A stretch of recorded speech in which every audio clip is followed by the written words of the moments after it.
سليمان السلطان سليمان بن السليم ابن بايزيد ابن محمد الفاتح انتانا كور من مقدمة أهان وحلقة يبدأت كبيرين أي داودين مسلسل عربة حوق لوغو داودا ياتشرا ولا هذا حريم السلطان أما القرن العظيم مسلسل كاسي وحل الرباين السلطان كان ينعمان تكورمي دونا لغا كورمو لكن وحلو كورما سياد أوليدته ومسلسل دمانتي ناغو يتمشو يخمري يدمرس خيامين يكوس ليسان نكا مسلسل كادا وضاوحو أركياس سليمان القانوني يهي عربيد الدولة العثمانية مسلسل كوحا قري قف دمرة وفنانة والرواية قرة وميرال وكاي ليدا دوي دمتا قبل تاريخ شقا كل ماها لكن مؤرخين تيرير قلباتكو يددكي مسلم كاللعنك ها وحي كوكر قرين وحكم دا بيسون نقلسي iyo wax scenario-ha ay ku qurqurxisatayba ma aha gabadh diinku shaqo leh bale waxay tilmaamaan barnaamijta qaarkood markii la wareysanayay waxay tiri markaa dhinta hal lay gubo lama se gubin turkida marka la eego markii musalsalka la soo bandhigay 700,000 oo shakwo 700,000 oo dacwadood in ka badan baa loo qadimay وزارة أمام مجلس الأعلى للإذاعة والتلفزيون التركي ولا ليه وحني وحقيقة لقى بين شيء جيو إلا يقعدين وكهض لما دحوينه وإذا هذا سليمان كانوا نقاني معها كان أيضا كور رميسان سليمان كايساو كور رميان ونندقاليه هنا ومجاهدة ومسلمة وفتوحات بدن له وقال هذا ماذا حدول كأودي إلى يولي هي تاريخيها كجرمل هالمر ليرادا كان هذا السلطان أشد خطرا علينا من صلاح الدين نفسه صلاح الدين الأيوبي نقان قدس حريي وحنا قدر رابو لي هي سليمان القانوني أما مؤرخ هستوريان كله إنجليز كهارد ليرادا وحلي هي إن يوم موت السلطان السليمان كان من أيام أعياد النصارى بولي جاريدي نكاسي مالن تودنتاي waxay ka mid tahay bulay ciidahan u dabaal degno oo ninka caynka Yurub uga baqaysay ama taariikhda inta leegle maxaa sidan loogu dhigay aan mas'ala idin sheega markaa waxa jira taariikhyahanadu markay ka waramayaan waxay sheegaan oo la yiraahdo at-taariikh as-saghir wa at-taariikh al-kabir dad marka aad rabto inaad masaxdo oo dad liita aad ka dhigto waxay yiraahdaan waxa laga waramaa taariikhu saqiirka taariikhu saqiirku waa waxay gafafla mesela duwalka oo kale waxa laga waramaa bay leeyihiin boqortooyada iyo dumarkii joogay iyo rag iyo dumarka joogay jinsiga dhexmaray iyo tarafka iyo kuraasidii taale iyo khiyaamooyinka isku sameeyeen iyo wixii la dilay iyo waxa laga waramaa oo qofka taariikhda akhrista wuxuu moodayaa ummadda taariikhdeedu inay noocan u ahayd bal uu ka yaqiiqsanayaa inuu akhriyo مثلا haddii maanta ingiriiska laga warramo qoyskiisa boqortooyada iyo dumarkii joogi jiray iyo rabshadihii ka dhici jiray iyo khiyaamooyinka ay samayn jireen iyo isdilada ay samaynayeen waxay kuuna muuqan lahayd dawlad yaroo baaba oo aan laf lahayn maca dalika dunidoo dhan gumaysanayay تاريخ الكبير كنا أما تاريخ ذا ويننا واحد هذان والدولة أما أمضاس وحي إنجازات وحصصار يسمى يسي هدو مد عسكري هي هدو مد نقالي مد بنادم مد علمي مد فكري مد قانون مد فاليو وحي دوني دا كسنو كردية وبشرية دا وحي وطرين هذا بابا إذا إن من كرر قلبات هي تاريخي هالندو دي وحود مركي عالم الإسلامي كور رميانا تاريخ الصغير كي صاران مركي تودا كور رميانا تاريخ الكبير كي صار تودا و ساينس هبل وحي سوكر دي دولة دا صوحا قبطي تا صوحا دستي وحي أي قبطين بي كور رمانين معنين نولاشا كساميني caalamulislaami taariikhdiisa markay ka warramayaanna wixii khiyaamo iyo dumar iyo rag istile iyo wixii la isqabsaday ee noocahaabay soo tilmaamaan xataa waxaan odhan karnaa waa masale bini aadamku uu u badan yahay soomaalida qabaylkeeda dhegayso ninku markuu qabiilka reerkooda ka warramayo intay goob guulaysteen iyo nin waayeelo caqlile intii soo martay iyo nin deeq badnaa iyo nin wax bixiye iyo nin gabyaabu kuu sheegaya reerka kale laakiin markuu ka warramayo midna casoo beri ku jira iyo maalin ay ceeboobeen iyo mar wax ka dhacay iyo inta meelee liidatee reerka kale buu kuu sheegaya yacni koodana taarikh kabiirkuu ka sheegaya reerka kalena wuxuu ka sheegayaa maxay taarikh saqiirkiisa wixii gafe ay geysteen ayuu ka warramayaa fakadalik taariikhda ragga qora waa khatar qaabkay u bandhigaanna waa khatar iyadoo waxa la sheegayaa xataa uu run yahay ayaa run la isku qalloocinaya u noqon kartaa weliba taariikhulislaami dhibta ka mida waxaa ka mid ah kutuba taariikhda caamkaa markaad u noqoto inta badan kuraasida iyo boqor baa dhaciyo bocor baa qabsaday unbay inta badan ka warramaan halka laga yaabo taariikhdii xadaaradii iyo dadkii iyo dhaqankii muslimiinta ee dhabka aha inaad ugu tagto kutubu taraajum iyo wax ka lamid ah iyo kutubu tabaqaat iyo marka culammada laga warramayo sheekhaasi wakhtigu noolaa ardadiisii dadkii wax u baray marka laga warramayana waa caalam kale marka taariikhu saqiirka lagu saaro kursi la isku dilay iyo nin meel qabsaday waxaad soodhanaysaa meeshuba waxay ahaan jirtay meel dagaaluun iyo rabshadi ka socoto haddaba sulaymaan alqaanuuni wuxuu dhashay taariikhda hijrigii markay ahayd 900 bishii safar 6deedii baa lagu tilmaamaa wuxuu ku dhashay magaalo la yidhahdo trabzon waa magaalo ku taalla baxril aswadka waxay ka soo horjeedaa waddankan uu iminka qabsaday raashinka iyo qiramka la yidhaahdo tataarkan muslimiinta ah ee raacsiisnaa dowladdan kale ee ukraine ee uu hadda putin qasabka ku qabsaday waxay ka mid ahayd dowla alcuthmaaniya alqiram baa la yidhahdaa waa tataarkii ka soo horjeedkiisa waa magaalo ku taallo xeebta ah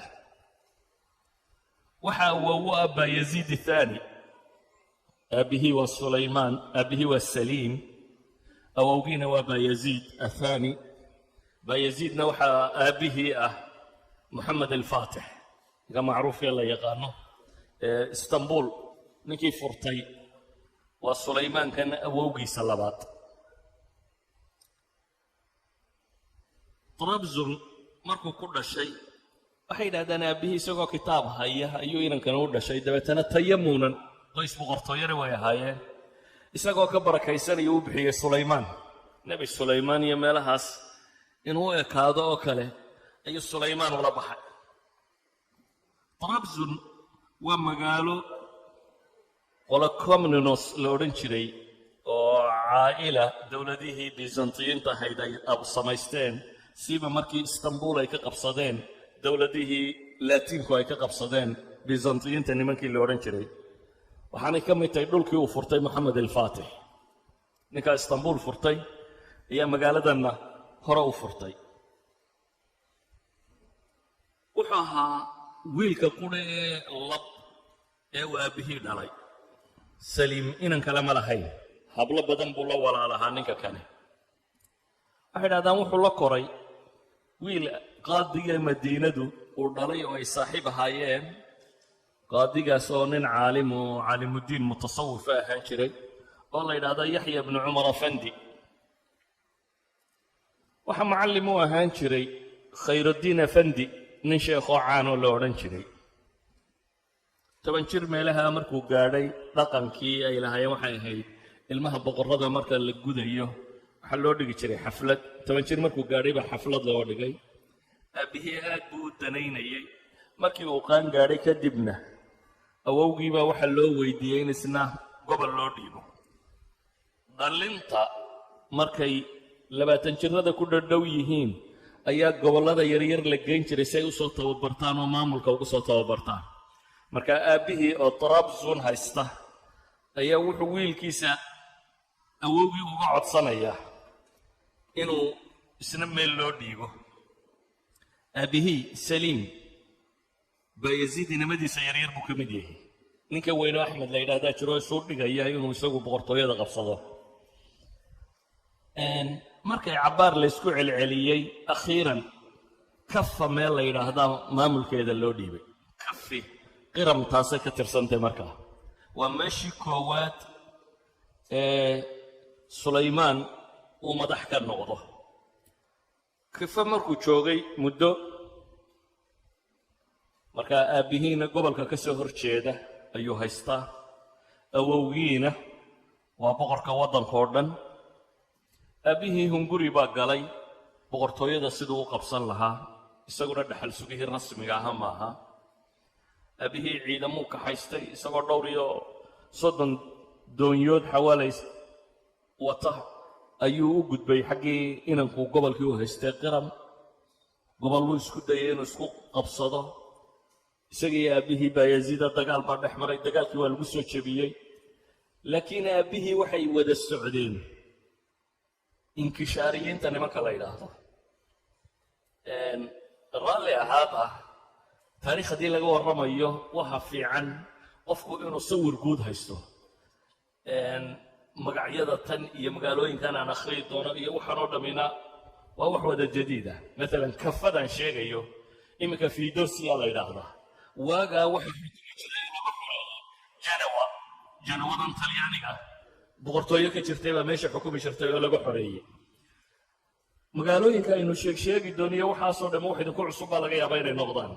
macrako uguras la yidhahdaa aabbihii lagu soo jebiyey. akhiiran inkishaariyiinta nimanka la yidhaahdaa waa dad askarinimo gaara ay u tababari jirtay dowladda cuhmaaniyiinta ah oo aan qabaa'il lahayn. ama ha noqdaan addoommo yaryaroo lasoo helo la xoreeyo, ama ha noqdaan carruur yaryaroo sidooda loo qaatay. dad min carruurnimadoodii, qadiyadda tani waa qadiyadii ay ku soo caanbaxeen ayuubiyiinta qole lo odhan jiray. marka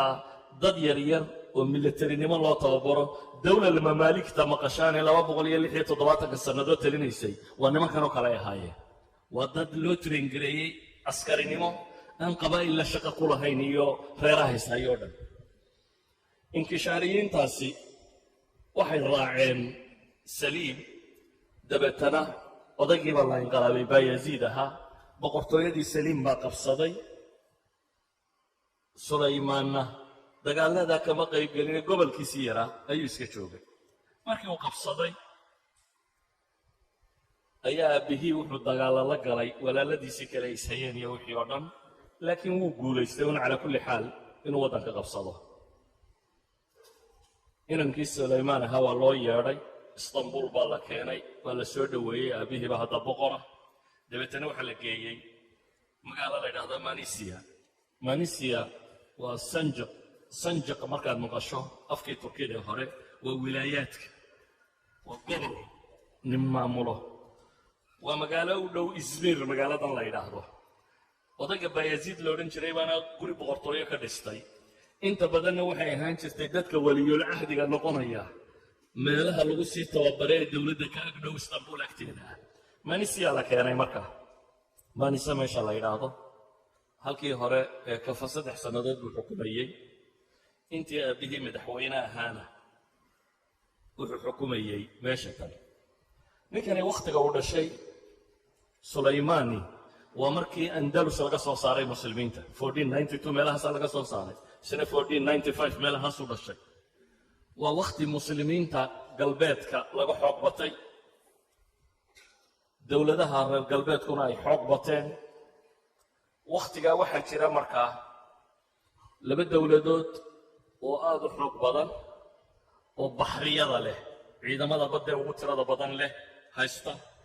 sideedabana waxaad ogaataa dunida taariikhdeedii dambe dowladda badda ku xoog badan ayaa ah inta badan dowladda dunida ugu xoog badan. bortugiisku ama isbaanishku markay baxriyadoodu xoog badnayd dee ilaa iyo maraykanka waa kuwii qabsadee gumaysanayey. ilaa iyo muslimiintay soo jebiyeen north africa oo dhan qabsaday. ra'su rajaa'i saalix meeshan cape of good hope ka soo wareegay. barigiina kan qabsaday. mombaasiya dhulka kan oo dhan way qabsadeen. ilaa iyo muqdisho ay qabsadeen. hore uu sii socday. baabulmandab buu qabsaday. uu ka wareegay. hurmus buu qabsaday iyo jasiiradda yare meesha ku taalla. indiya axmedabad gobolkii la odhan jiray waa haysteen ayuu qabsaday dadka muslimiintii. ishta waa meesha nimanka indonesia la yidhaahday qabsadeen waxay ka taliyeen badda dhammaanteed waxay ku talagaleen inay cidhiidhiyaan waddooyinka dhaqaale ee indiya iyo yurubta kaloo dhan isku xidhi jiray yurub markaa waxaa u caansanaa dowladdii addawla albunduqiya banaadiqa bunduqiya waa venisia magaaladan la yidhaahdo markaa dowlad weynoo talyaaniga ka mida bay ahayd oo talisa dowladda iyo cuhmaaniyiinta nooc isku xidhnaa dabeetana waxay ahaan jirtay magaaladoodu meelaha ugu badan ee baayac mushtarka wixii indiya ka yimaada ama ariiqulxariir jidkii la odhan jiray marayaan ama badda cas bay soo maraan dabeetana masar bay yimaadaan iskandariya yimaadaan halkaasay ka baxaan bortugiiska iyo isbaanishku waxay ku tala galeen caalam alislaami inay go'doomiyaan oo ay xagga dhaqaalaha kala dagaalamaan markay andalusiya intaasi qabsadeen ay xoogaysteen waxay xidheen markaa khaliijka meel kastoo laga galo ama baabulmandab ha noqoto ama khaliij alcarab oo khaliij alfaris meeshaasi jasiirada ku taalla ha ahaato way xidheen marka waxay noqdeen dowladaadu xoog badan isla markaa caalamulislaamina wuu burbursan yihi oo markii andalus la qabsanayay cid u gargaarta lama helin xagga kale waxaa soo baxday bortugiiska iyo dowla safawiya oo shiico ahayd ayaa heshiisya wadagaliyo xidhiidh dowlad cuhmaaniya dhammaantood inay col la wada yihiin heshiisyadaa kutirikuteena baa soo baxday bortugiisku inay rabaan madiine intay qabsadaan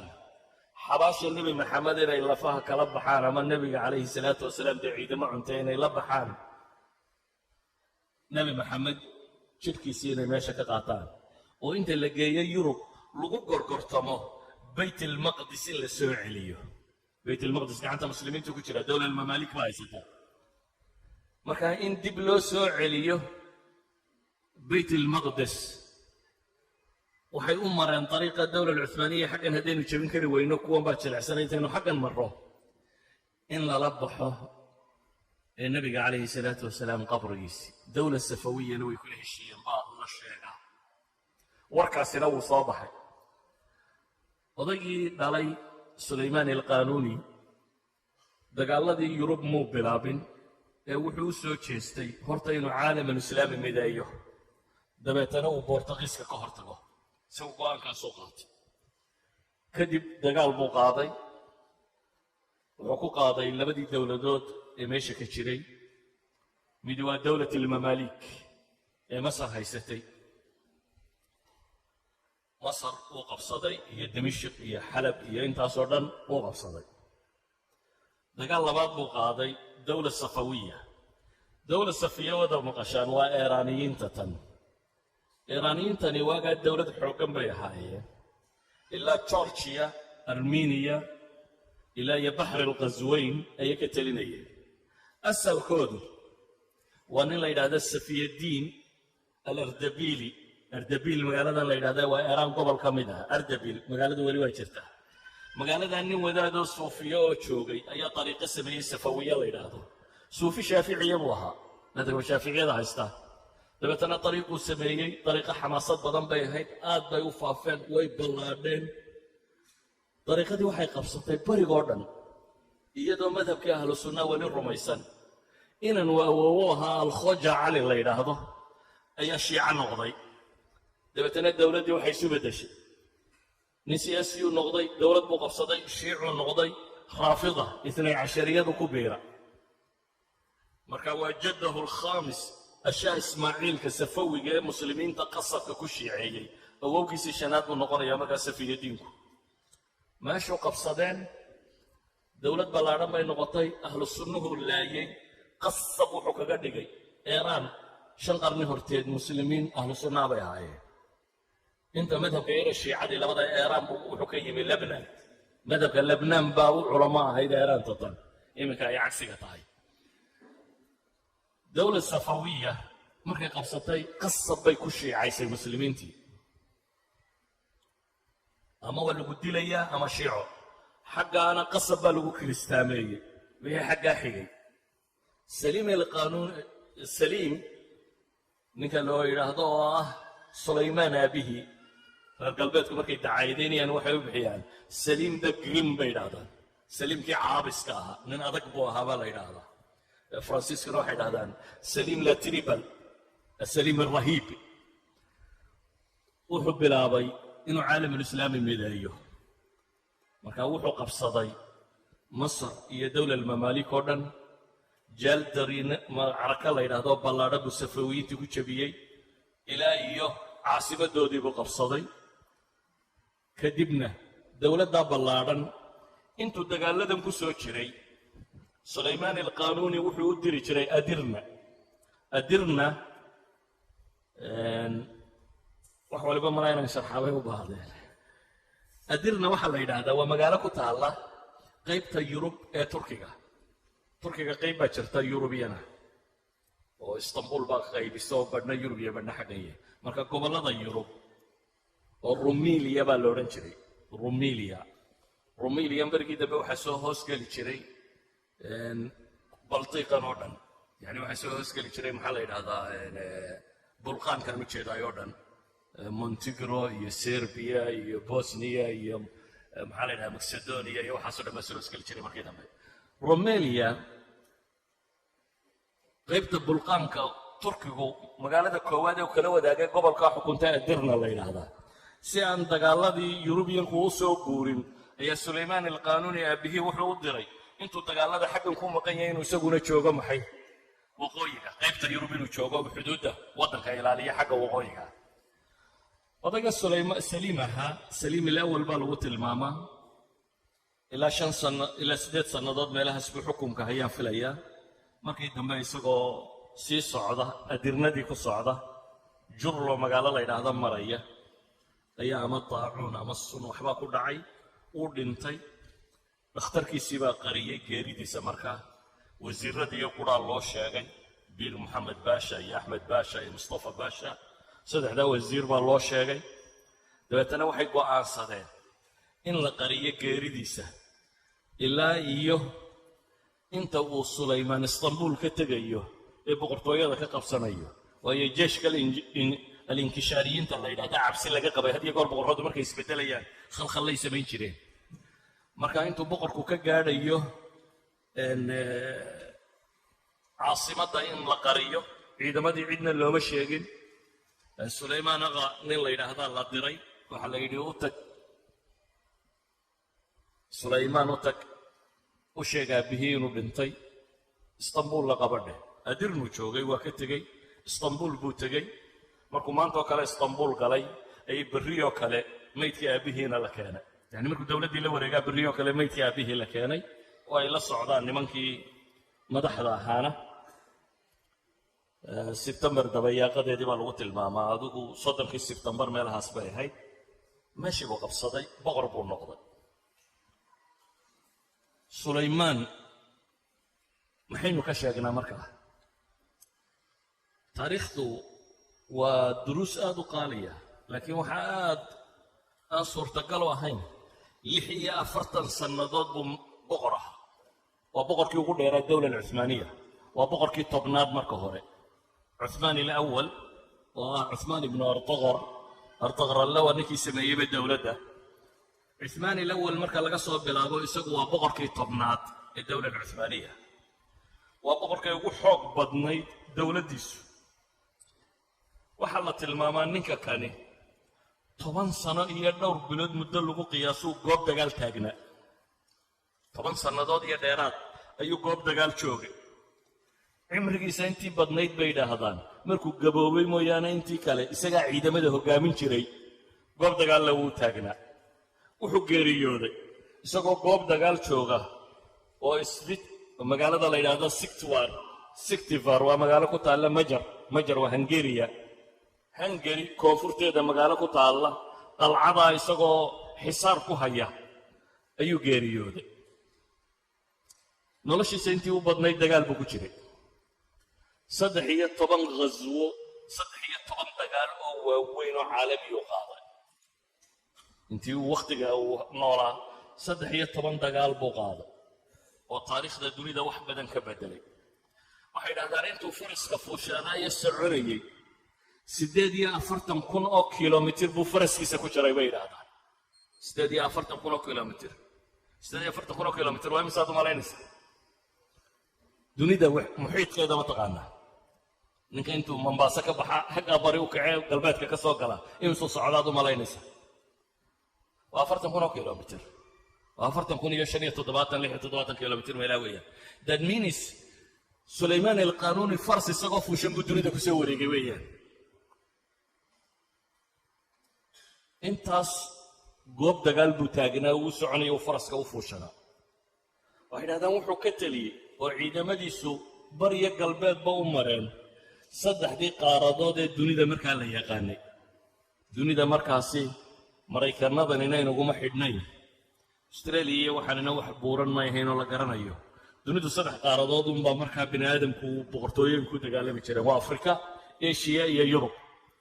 saddexda qaaradood la yaqaanaba alcaalam alqadiim barru wa bahru dagaal buu ka galay waxaa la yidhaahdaa waa boqorkii muslimiinta ugu badnaa ee si dhex taaga ee qabsada qalbi Uruba Yurub bartamaheeda futuuxaadkiisa dawladdu aabihii ka dhaxlay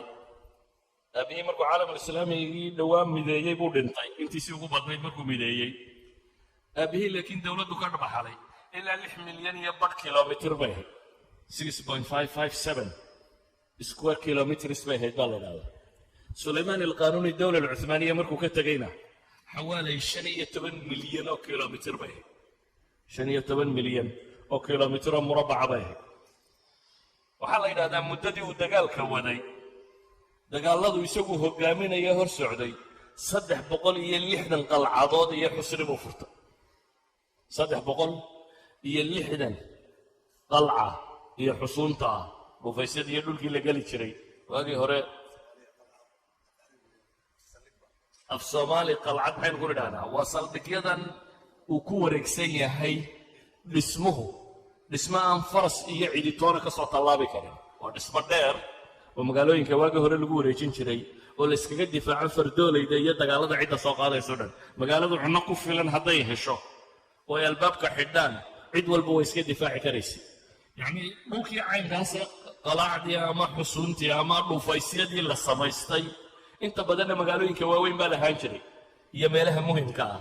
360 ka mida buu furtay bay yidhaahdaan wakhtigiisii mu'arikhiintu waxay ku tilmaamaan inuu ahaa acdam almuluk dunida soo mara mid ka mid ah boqortooyinkii dunidaba soo maray kuwii ugu waaweynaa mid ka mid ah waxay yidhahdeen wuxuu ka taliyaa cawaasimta maanta la yaqaano caasimadaha dunida maanta la yaqaano Athens Sofia Baghdad Dimashq Istanbul Budapest Belgrade Qaahira Bucharest Sarajevo Tiriun waxa maanta caasimada shaqayntooda ugu badan leh ee Yurubta bari iyo Balkaniska ah ama caalamul islaami ah intaasuu boqor mar wadaha ilaa Tabriz laga gaadhayo waa caasimada Safawiyiin Iran qaybteeda waqooyi bay ku taallaa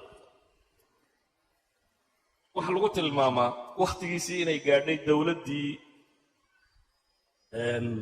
Cuthmaaniyiintu heerarka ugu sarreeya ee dhaqaale iyo bulsheed guulihii siyaasiga uu gaadhay waxay xoojiyeen qaybta dhaqaale iyo bulshada waddanku u lahaa waxaa la sheegaa inuu yahay nin dib u soo nooleeyey mabaadi'i alcadli waalqaanuun Sulaymaan al-Qaanuuni wakhtigiisii lama odhan jirin wakhtigiisii as-sultaan Sulaymaan baa la odhan jiray waa damba ay taariikhyahanadu qorayaan baa waxa loo bixiyey ninkani qawaaniintuu jideeyey cadaalad ku saabnaa daraaddeed baa loo bixiyey Sulaymaan al-Qaanuuni reer galbeedku iyagu waxay qoraan Sulaymaan the Magnificent bay yidhaahdaan Sulaymaankii weynaa ayaa la yidhahdaa Sulaymaan al-Cadiim kutub taariikh reer galbeedku markay ka warramayaan waxaa lagu tilmaamaa saltanadiisu inuu ahaa akbar dawla وأقواها في العالم قرني لحية طبنات قرني لحية طبنات دولة دي الدنيا ده وحق بدنيد وينيد بوها سببتنا وحي هيد بيلين مؤسسات كعريقة حاشة دير له سمية إيوه عيد مضى النظام سن hadday ciidamada madaafiicda yihiin, hadday ciidamada lugta yihiin, hadday ciidamada fardaa yihiin. waxay yidhahdaan madaafiicdii ugu waaweynaa dunida markaa ugu khatarsanaa dowla cuhmaaniya baa markaa haysatay. walidaalik ay reer galbeedku waxay ku sheegeen inuu yahay the magnificent ama grand turk bay odhan jireen, kabiirul atrak, kii u weynaa turkida. 46 sannadood baanu sultaan ahaa. dhanka khilaafada marka laga eego waxay yidhahdaan xawaalay alkhaliifa 80 oo kale, laakiin kuwa hore ka kaalay dowla cuhmaaniya cid khilaafo sheegata aabihii baa ugu horreeyey. awal wuxuun bay ahayn dowla cuhmaaniya, laakiin khilaafada ayaa sheegan jiray almutawakil cala allah nin la yidhaahda baa joogay daahira oo magacuyaal iska ahaa. markii tataarku ay jebiyeen khilaafadii baqdaad deganayd, cabbaasiyiinta ciddii ka hadhay waxaa la dejiyey maxay qaahire iyo qidis iyo dhankan bay yimaadeen. dabeetana magacuyaal ahaan baa loo magacaabi jiray khaliifka, laakiin waxaa meesha maamuli jiray boqorrada mamaaligta baa maamuli jiray. markuu qabsaday aabihii masar ayuu qaaday kii boqortooyadii ugu dambaysay ka jirtay, khaliifkii ugu dambeeyey islaamiga ee meesha joogay almutawakil cala allahi la odhan jiray. markaas buu geeyey istanbul, wuu uga tanaasulay bay sheegaan. aabbihii baa ah markaas saliim baa ah dowla cuhmaaniya awal rajul khaliif sheegta. kuwii ka horreeyey salaatiinuun bay ahaayeen. ciddii koowaada khaliifo sheegata waa saliim. ninkani markaa khaliifu isagu dhaxlay sulaymaan alqanuuni. markaa isagu waa khaliifatu lmuslimiin athani binisba ila dowla alcuhmaaniya, waa khaliifkii muslimiinta ee labaad marka la eego dowla alcuhmaaniya. cahdigii 46 sane uu xukumayay waddankaasi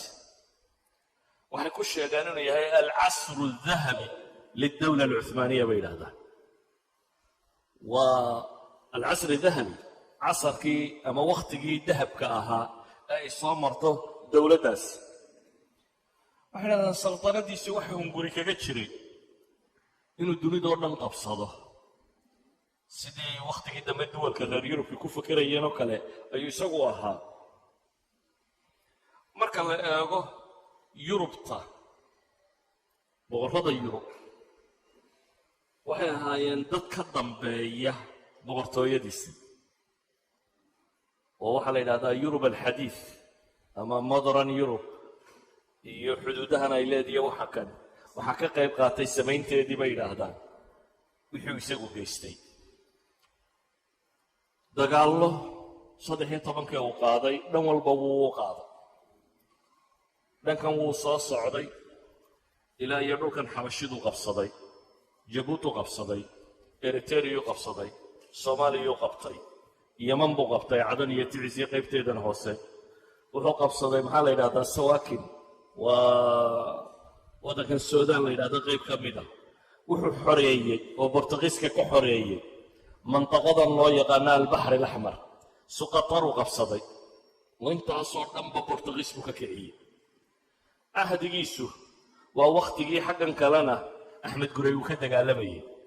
oo ay isku cahdi bay ahaayeen axmed gurey iyo maxay iyo sulaymaan alqanuuni waa isku wakhti.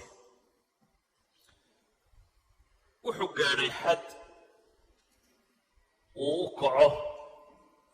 dhanka bari, dabeetana dhanka bari wuxuu qabtay cumaan buu qabtay. dabeetana kanaalkaasi laga soo galo baxril carabka ee eeraanta iyo carabta u dhaxaysa buu qabtay. jasiiradda meesha ku taalla buu qabsaday. alaxsaa buu qabtay. kadibna waxaa soo hoos galay qatar, baxrayn, kuwait, sacuudiga, waxaasoo dhan baa hoostiisa yimi. dowla safawiya wuu jebiyey. baqdaad buu dib u qabsaday. tabriis buu qabsaday. 2 magaalo iyana kuwa gobollada sare georgia iyo armeniya qaybo ka mid uu ka qabtay. caalamulislaami oo dhan intiisii ugu badnayd. indiya muslimiinta joogtay markay bortugiiska ka cabanayeen isagay u cidirteen. dabeetana usquul baxriyabuu masar ka amray inuu ka baxo oo uu axmedaabaad meesha la yidhaahdo intuu tago inuu u hiiliyo. markuu bortugiisku qabsaday waddankan loo yaqaano indonesiya waxay u cidirteen isaga. dabeetana cid buu u diray in laga dhiciyo bortugiiska meesha. markay qabsadeen isbaanishku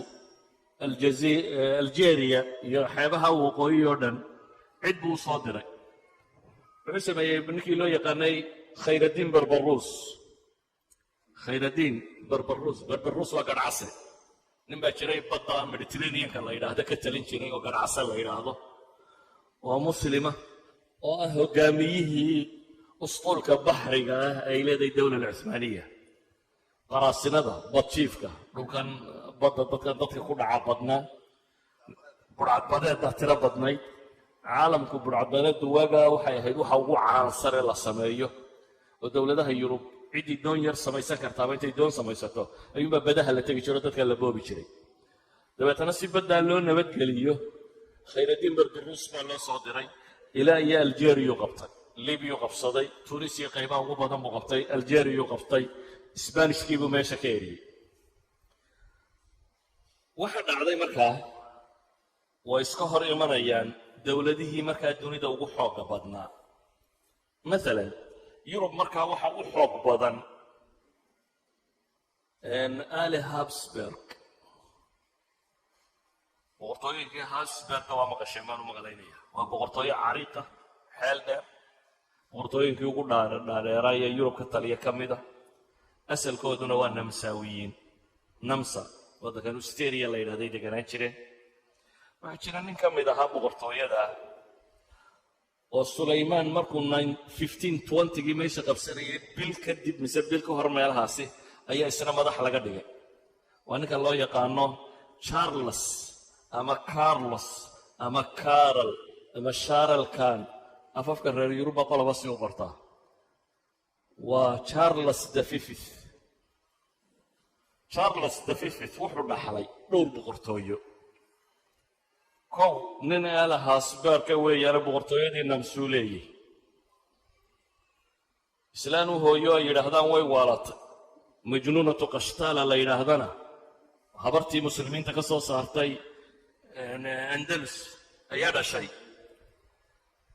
boqortooyadii hooyadiina wuu dhaxlay oo markaa sbain oo boqortooyooyinka ugu waaweyn ahaabuu boqor u noqday wuxuu kaloo dhaxlay awowgii xagga aabba'a buu ka dhaxlay boqortooyadii jermanina wuu dhaxlay wuxuu kaloo uu farsamo ku soo helay inuu helo boqortooyadii la odhan jiray alimbaratoriya almuqadasa yurub boobku nin quru u oggolaa inuu imbarator magacaa sheegto dabeetana waa ninka boobkuna taageerayo talyaanigana caasimadda ka talinaya odaygaa macmalin odaygaa jarmalka haysan jiray awowgiiya ahaan jiray faransiiska ninkii madaxweynaha ka ahaa franco waa la odhan jiray bay ku loolameen meeshuu qabsaday calaa kulli xaal waa nin markaa 4-5 waddan boqortooyooyinkood wada hoos yimaadaan charleskii shanaad baa la yidhaahdaa faransiiska boqortooyada iyo boqortooyadaasaa loo lamayey kadibna waxaa dhacay in dagaalla dhex mareen dagaalladaasi waxay keeneen marka horeba dowladda tan al habsburga iyo dowla alcuthmaaniya waa labada boqortooyo ee loolanka ku jiri jiray laakiin markay tani timi waxaa soo baxay dowladda faransiiska iyo inay col noqdeen nimankii la odhan jiray al habsburgaasi oo uu hogaaminaya ninkaasi carlos la yidhaahdaa carloskii shanaad dagaal baa dhex maray dabeetana waa la qabtay markii la qabtayna waa la xidhay dagaalkii baa lagu qabtay francoisgii koowaad markii la qabtayna waxaa lagu xidhay meesha loo yaqaano madrid ayaa la keenay madrid markii la keenay ayuu wuxuu u dirtay waa maxbuus boqorkii faransiis wuxuu u diranayaa inuu badbaadiyo dowla alcuthmaaniya oo wuxuu leeyahay nimaasi xolay galay waa lay xidhay adigaana boqorkii dunida ka talin jiray xabsiga laga soo daayay hooyadii oo naa'ibadu ahayd oo faransiiska markaa xukumaysaa waraaq soo dirtay islaanta waraaqdeedii waatan waxay leedahay muddaan sugayay inankayga xidhan anigoo inuun rajaynaya inuu bini aadamnimo eega shaaralkaan laakiin may dhicin rajadayadiina way gaabatay sidaa awgeed waxaan ka codsanaynaa bay leeyahay fainii altamis min jalaalatikum wa cadamatikum bisifa khaasa bian tatafadaluu biidhaari fakhaamatikum bikhalaasi ibni wainqaadih min qabdati dulmi caduwina وذلك بعظمتكم وجلالتكم المؤيدة والمصدق عليها من العالم. وحنا بقرك فرنسيسا دوبا سودين كره هذا بقرك دونيدا وينيدا هذا هي جلالة هذا وحنو كاعد صرينا بقرك يجيبا محبوس إنك سوديسو بقرك فرنسيسكا حنا بسنا وقدريا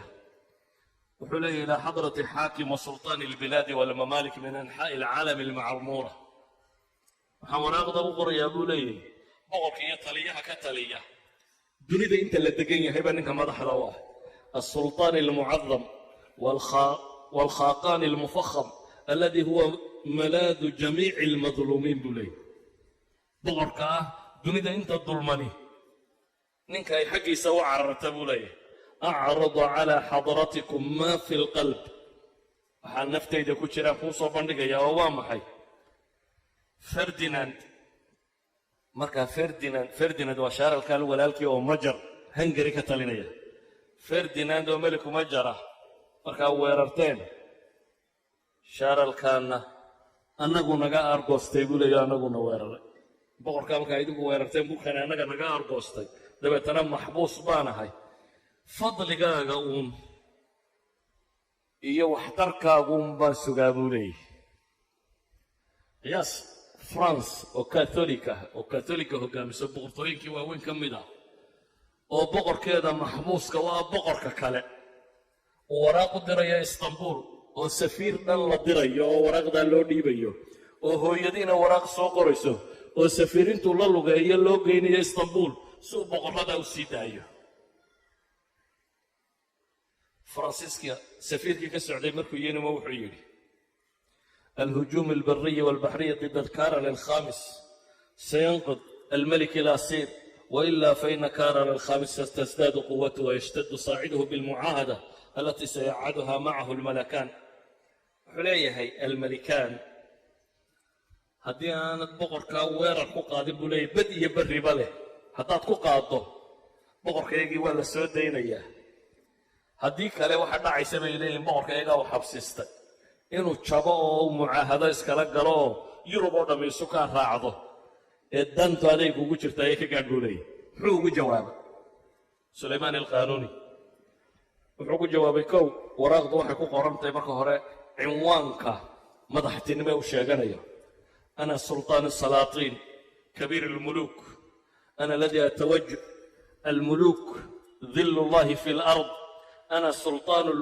البحر الأبيض والبحر الأسود والروملي والأناضول وقارمان والروم وذو القادر وديار بكر وكردستان وأذربيجان ودمشق وحلب ومصر ومكة والمدينة والقدس وجميع الديار العرب واليمن وحشاقنا يا أنت والحكومة دريدة مركو الشاكتي كذب أيوه قري من السلطان سليمان خان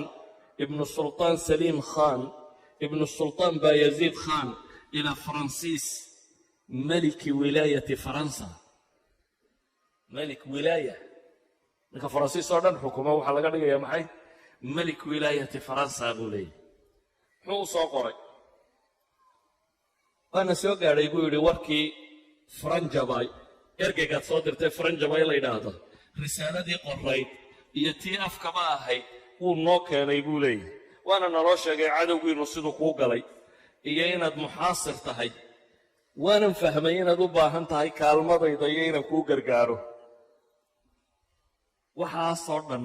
hortaydu ka sheegay buu yidhi waanan fahmay warkaagii ee adiga mid baan kuu sheegayaa buu yidhi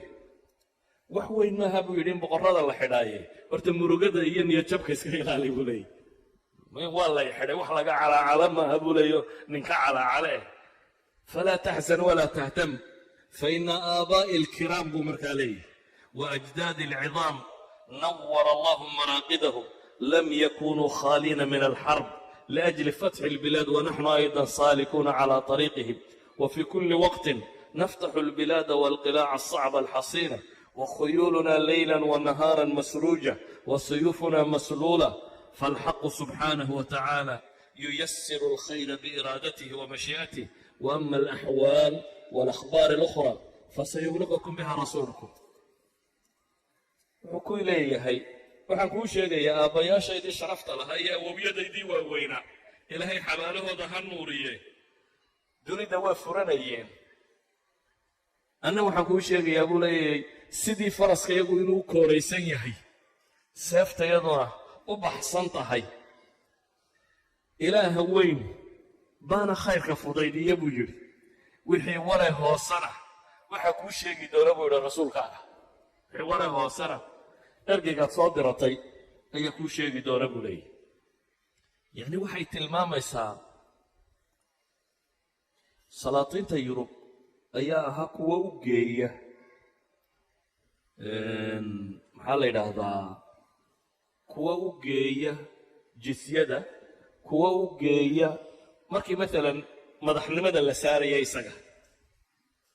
markii uu boqortooyada qabsanayay waxay yimi boqorradii dunida qaybo ka mid a waayo dee sultaankii dunida ugu weynaabaa la caleema saaraya. waxaa yimi ninkii madaxda u ahaa meesha la yidhahdo ragusa waa magaalo ku taalla sicily isqaliya meeshan la yidhaahdo. waxaa yimi kii raasheenka waxaa yimi kii bunduqiya salaatiin badan baa yimi waxay u yimaadeen litahni ah boqorkan weyne dee ninka dunida ka taliya ee madaxnimada loo inay tahniye u sameeyaan iyo inay mucaahadaad heshiisyo dalab heshiisyaday soo qorteen waa maxay ragusa qolada la yidhahda way timo waxay yidhaahdeen waxoogaa hubana waanu u baahanay dakhiira inaad naga iibiso cashuuraha qaarna naga dhaaf bay leeyihin markaanu dekedahaaga nimaadno. iyaga wuxuu ku yidhi hubka laydinka iibin maayo laakiin waa laydin siinayaa cashuur dhaafka waa laydin siinaya. soo imka maraykanka inta la tago kontragyana lalama soo saxeexado waxoogaa hubana naga iibin lama yidhaahdo oo marna ma yidhahda idinka iibin maayo marna waa idinka iibinayaa. sidii oo kale weeyaan waxay leeyahay cashuuraha qaarna naga dhaaf hubna naga iibi. wuxuu ogolaaday qolada inuu cashuuraha qayb ka dhaafo laakiin hub laydinka iibin maayo. waxaa yimi safiirkii raashaya isagu wuxuu leeyahy nimankan qiramka la yidhahdaanu khaatiga taaganay qiramka waa tataarkan waa meeshan iminka uu qabsaday ninkani ayaanu khaatiga taaganay kuwaana nagala hadal mucaahadana nala gal heshiisna nala gal. wuxuu yidhi wax heshiisaan idinla gelayaa ma jiro laakiin kuwa maalmadaaya waan odhanaya kuwaas inay maalma idin daayaan waa ogolaanaya laakiin mucaahada ma jirta iska tagay idinkuna. waxaa yimi albunduqiya bunduqiyadu waa fanisia magaalada la yidhahdo bunduqiya qoladii haysatay waxay dalbanayaan iyana mucaahadaadkii hore in loo cusboonaysiiyo. marka hore way ammaaneen boqorka aad baanu ugu qanacsannay bay leeyiin boqortooyadaadiyo waxaad waddo oo dhan waxaanu rabnaa heshiisyadoodii iyaga dan kalu lahaa waayo markaa wuxuu diyaarinayay duulimaad aad u ballaadhan oo yurub ku qaado aluhaasbergeedii iyo majariyiintuu duulimaad ku waday sidaa daraaddeed wuxuu rabay bunduqiyada tan inuu ka saaro xilfi wadaagga qolada inaanay gelin. iyaga mucaahadu la galay mucaahadada waraaqdii inta la qaadaa waxaa laga akhriyey majlisu shuyuukh ay leedahay meeshaasi 1522 abril 8 soddon bandi ama soddon qodob bay mucaahadadu ka koobantay. ka koowaad tijaarada in xorriyad laga dhigoo la oggolaado nabaddana la sugo. ka labaad safiir inaad noo oggolaato inaanu istanbuul keensanno oo weliba 3 sannadoodba maraanu kaa beddelno.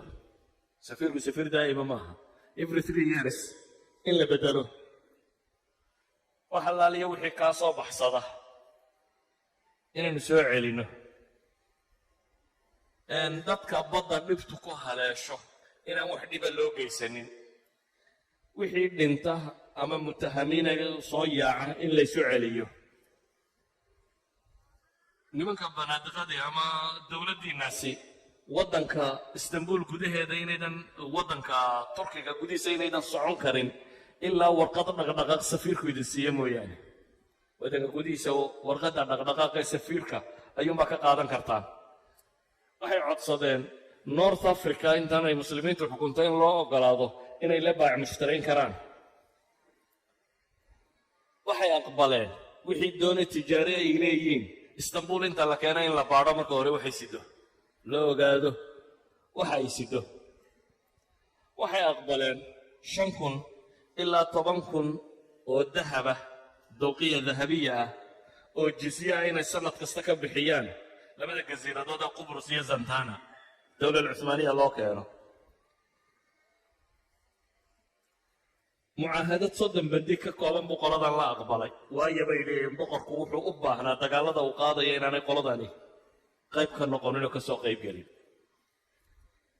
waxaan leenahay markaa boqortooyadu ninkani xukumayey wuxuu ahaa boqorka aynu odhan karno dunida ninkii ugu boqortooyo ballaadhaa buu wakhtigaasi ahaa oo boqortooyooyinkii wakhtigiisa la noolaa waxaa ka mid ah imbaratorka Karol al-Khamis la yidhaahdo oo arshadoq waa boqortooyada ka talisan namsa ahaa imbaratoriya almuqadasana isagu dhaxlay iyo Spain imbaratoriyadeedii waxaa ka mid ahaa walaalkii waxaa ka mid ahaa boqortooyooyinkii Faransiiska Francois koowaad iyo Henrygii labaad waxaa ka mid ahaa boqortooyadii Ingiriiska Henrygii sideedaad qaysarkii Ruumaan qaysarkii Russia عالم الإسلامي مركز لا يقبل قرطوين غير رجرة وشاه طهماسب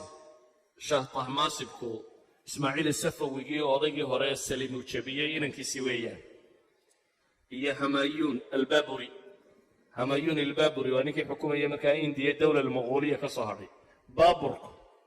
سوميدا مقالم كمساجد هذه قرر لسكوها يوي دميان وإنديا كويا هلو إلي معبد هلو بدلو إندي دا يكو دوديسو وهمايون كان أبيه نكدسي بابوري قال الشيء وكان أبيه همايون البابوري وحكم إذا أكبر شاهي وابن همايون كاسمه بنتايا وحاصب قراء دوني دكتشري مركز الله بربر بقول سليمان القانوني وحي هين دولة يرينا لا إيرانية مؤرخي قرنقي اللي طبناد مسلم كاها الشيخ لورنشري جلال زاد مصطفى الشلبي ماركو سليمان القانوني كور رمي وحولي إنه زبدة آل عثمان بيولي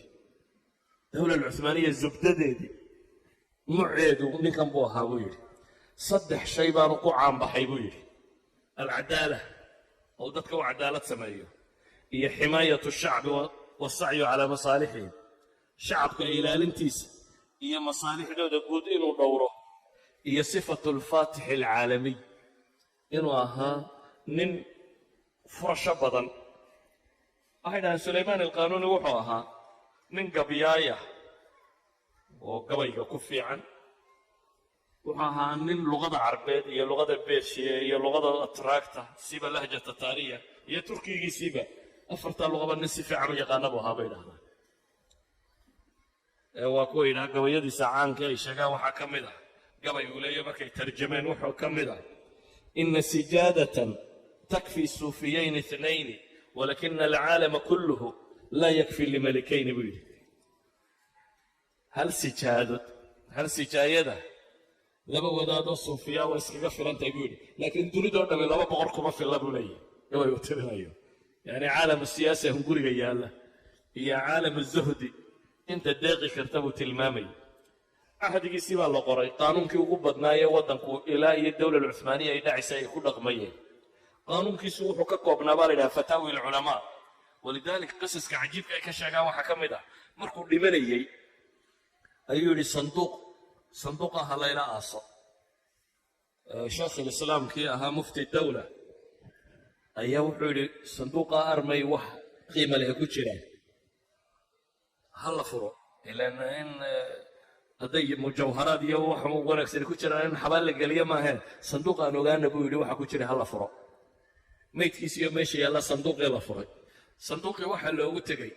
وحي وشيخ الإسلام كفتوى سيئة يورن وقرار أبو كسيتان إلهي بل هرتجي أبو يلي وحي عندي إلى يدق فتوى وايتهاي وحيد هذا مركا قوانين تولي أنت وقبض نيدو هاي بين هذان قوانين كصاب سيسن وحلقة الماما نككاني inuu caan ku ahaa awqaafta iyo waxyaabaha khayriga ah. wuxuu caan ku ahaa dhismayaasha caankee maanta loo daawasho tagay ku yaalla waa ninkii dhisay. maalan masjid sulaymaan alqaanuuni waa maqashaanin badan oo masaajidda ugu caansan ee marka la tago istanbul la daawado ah. isagaa dhisay jaamacaddii kuliyaadkii la socday isagaa dhisay. masjid saliim isagaa dhammaystiray. bayt ulqudus dib buu tarmiim ugu wada sameeyey. maka waxbuu ka dhisay. makiya madiina wuxuu sameeyey khadamaad cusub buu sameeyey. jawaamicda caamka jaamican weyne ku yaalla maxaa la yidhahdaa baqdaad alimaam alacdam jaamiciisa isagaa dhisay. cabdilqaadir jaylaani jaamiciisa isagaa dhisay. waxaasoo dhan markaynu eegno inta aan idiin sheegay waa cumuuman muqtadafaad ka mida wixiisii, laakiin taariikhdiisii kama warramin. waayo taariikhdiisa dagaaladiisa qura haddaan ka warramo dee waa 13 dagaal oo cawaasimta dunida ugu caansan ku furtay. belgrad isagaa furtay. budapest isagaa furtay. bukhrast, yani cawaasimta dunida maanta la yaqaano waa ninkii dagaalada ku furtay. walidalik maynan ka warramin taariikhdiisii, laakiin waxaynu ka warrannay dowla cuthmaaniya oo cahdigiisii maamulayay simaadka caamka ay lahayd. wakhtigeena wuu dhammaaday, halkaasaynu ku joojin. wallahu aclam billahi tawfiiq.